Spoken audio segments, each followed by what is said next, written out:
observed reasons for Mendel's success. And next we observed that half of the percentage of the contribution for the success of the Mendel was given by the sweet pea plant only. And we observed that 7 characters he selected in the Pisum sativum plant. We observed that before to Mendel, so many scientists contributed, but they selected the total organism as a unit. In a single organism, number of characters will be there, and when they are observing the offspring generation, they use it to get the confusion. To avoid that confusion, he selected only 7 characters, and always he used to do cross in between these 7 characters only. And what are the 7 characters that are selected by Mendel? Let us observe. So every character will have 2 alternate forms. According to Mendel, every character will have 2 alternate forms. One is dominant and another one is recessive. What are these dominant? What is how he decided? This is the dominant, this is the recessive. That we will observe at the ending, at the starting of the crosses in the topic monohybrid cross and in the dihybrid cross. There I will tell you how he is able to decide which is dominant character, which is recessive character. Just now, just you remember the 7 characters, and he selected 2 alternate forms for it. One is dominant one and another one is the recessive one. And in this first character selected by Mendel was height of the stem. So the stem may be tall or it may be dwarf. Dwarf means here you can treat that as the short. So the height of the stem, it may be long, it may be tall or it may be short. That means when he is crossing 2 plants, for one plant he selects the dominant tall as the character and another one as the dwarf character. That means short plant. Cross in between tall plant and the short plant. That is the dwarf plant. And next he selected another one, that is the pod color.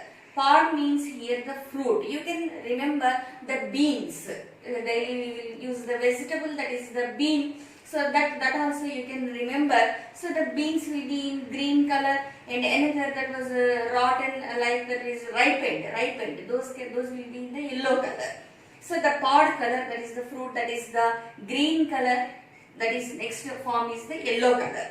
And next is the pod shape, inflated, or another one is the constricted. You can remember again the bean. So the inflated means here it is the straight one like this, and inside which the seeds will be there, the straight border will be there, that is called as the inflated.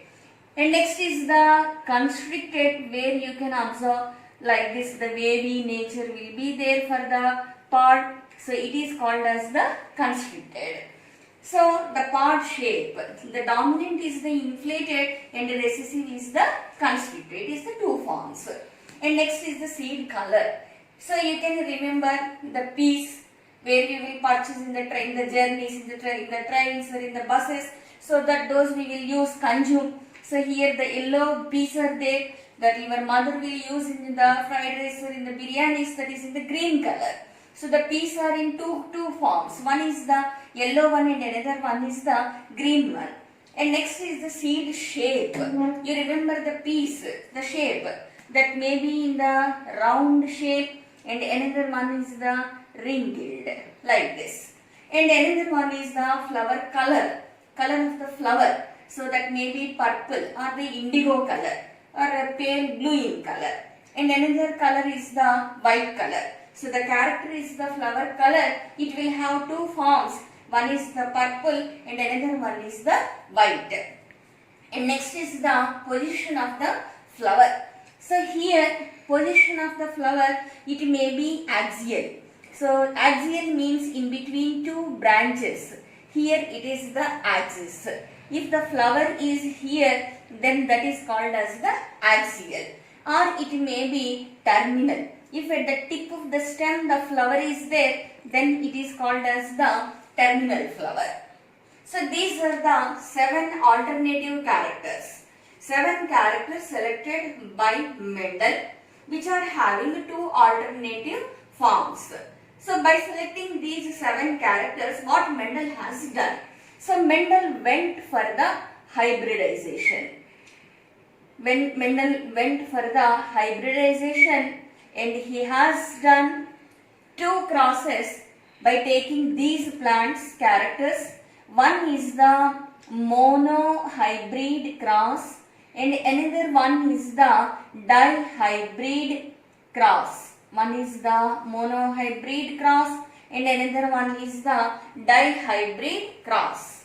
So after completion of these crosses, Mendel proposed some laws. Those laws are called as the Mendel's laws of inheritance. Mendel's laws of inheritance. So after completion of these crosses, Mendel proposed Mendel's laws of inheritance. All these laws were he proposed in a book called as Plant Hybridization or Hybridization in Plants. Plant hybridization, he has written a book in 1866 and he submitted this book to the Royal Society of the London.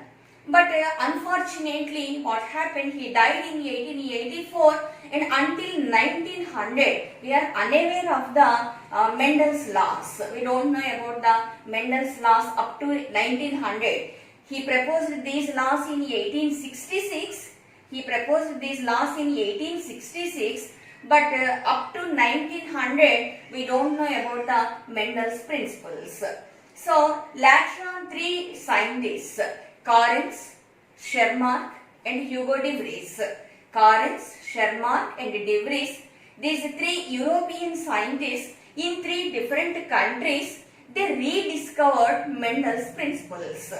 And then they came to know that already Mendel proposed these same principles in 1866 only, and then in honor of the Mendel, they called Mendel as the father of genetics. So in honor of Mendel, they called Mendel as the father of genetics. And in memory of Mendel, they called these laws as the Mendel's laws of inheritance.